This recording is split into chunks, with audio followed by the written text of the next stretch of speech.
The idea that the natural order is in fact disorder helps explain a struggle many of us have faced, and that many still face today. The challenge of fitting in, of belonging to a community or to a society. Have you ever considered that perhaps the reason we feel like we don't fit in is because we weren't meant to fit in? That maybe we are each meant to be unique, free to express ourselves authentically, while still remaining connected through a collective consciousness. Take nature, for example, which is the most organic form of creation we have on Earth. Despite its incredible diversity of elements and life forms, everything coexists in a dynamic, ever-changing balance. Nature doesn't enforce rigid uniformity, yet it maintains harmony, vitality, and longevity. Its apparent disorder is, in truth, a perfect, self-sustaining system. There is no life form that is depressed or anxious or unhappy to be alive. Now contrast that with human history. Wars, conflicts, religions, political systems, and societal structures often emerged from the desire to impose order on what seemed like chaos, to control the natural flow of life and override the universal laws that already govern this planet since the beginning of time. What frustrates the human spirit more than conditions, restrictions, and imposed norms? All the "you must" and "you're not allowed to's." Seriously, how does it feel in your body when you hear this? Do you feel at peace? Or do you feel some restlessness? For thousands of years, humanity has tried to control life. And yet, every time the force of creation tries to re-establish natural order, which may look like chaos to us nowadays, but it's actually pure freedom, conflict arises. In the end, society itself is a construct, a framework of rules and systems designed to maintain control. Anything that deviates from this framework is punished, not based on universal truths, but on man-made laws. Rules conceptualized and constructed by human minds in an attempt to regulate behavior and maintain social order. Meanwhile, universal laws, such as the law of cause and effect, gravity, attraction, polarity, assumption, resonance, and so on, already exist. These are not man-made. They were created by the Creator, by God, if you will, to ensure balance, harmony, and the ongoing growth of all life on Earth.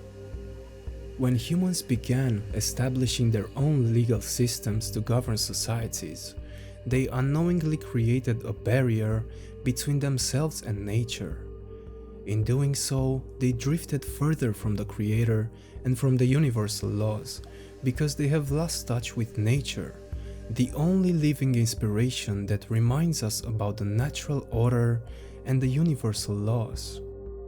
Over time, many began to believe more in these man-made systems, governments, financial institutions, legal systems with judges and lawyers, prisons, and endless rules defining what is allowed and what is not, than in the divine laws that had always been there. Throughout history, people have resisted oppression, control, and forced conformity. Doesn't it say something that no matter what laws are passed, no matter which dictator, politician, or authority figure attempts to govern the masses, a large part of the population inevitably resists? That resistance often escalates into protest, rebellion, and even war. Why? Because when someone else decides how we should live, we feel our freedom slipping away. We feel powerless, disconnected from our own lives and choices, our own free will. Of course, people will rise up, especially those who feel responsible for protecting their families and communities. It's natural to rebel when the people we care for are at risk because of decisions imposed by others. Change is the only constant in life. Nature shows us that nothing stays the same.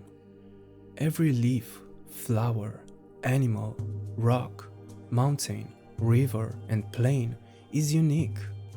At a glance, things may seem similar, but the closer you look, the more distinct they become. So, why should it be any different for us? We are a reflection of nature, and as such, we cannot truly accept imposed order, forced uniformity, or the suppression of our authenticity, our will, our desires, and our purpose. We resist control, manipulation, and rigid systems.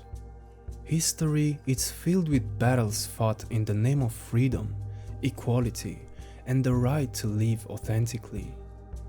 At this point, you probably consider that everything is actually in perfect order, as nature intended, regardless of how many control systems society tries to instill onto us. We were meant for something greater, and an inner part of us recognizes this capacity for authentic behavior in situations where our behavioral patterns are influenced by rigid and limited structures such as political constructs.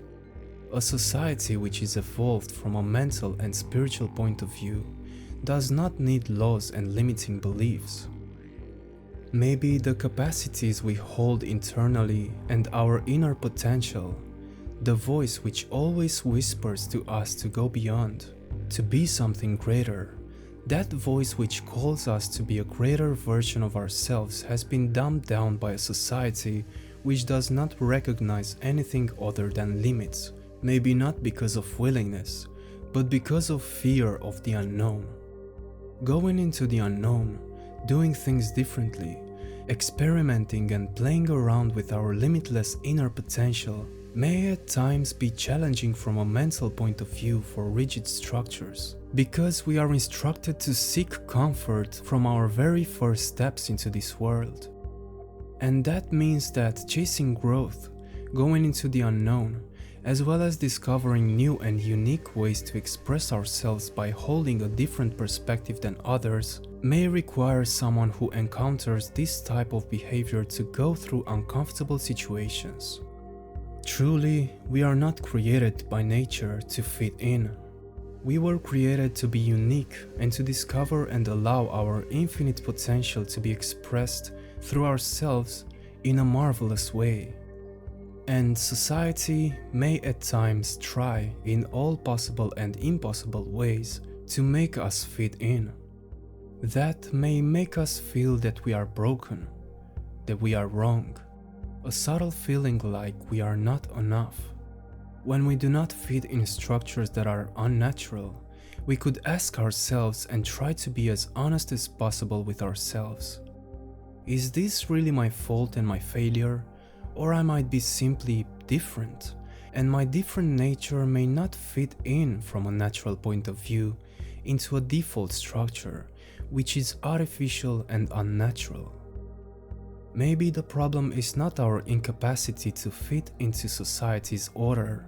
Maybe society's order is too rigid and we are too flexible as sovereign and unordered beings, as we were intended to be and live in a harmonious way, by nature, for nature, through nature, in an unpredictable yet perfect way. Anyway, that's it for this comprehensive and thought-provoking transmission. What's your take on this one? Do you think that the natural order is actually disorder? Let us know in the comments below. We would love to hear from you.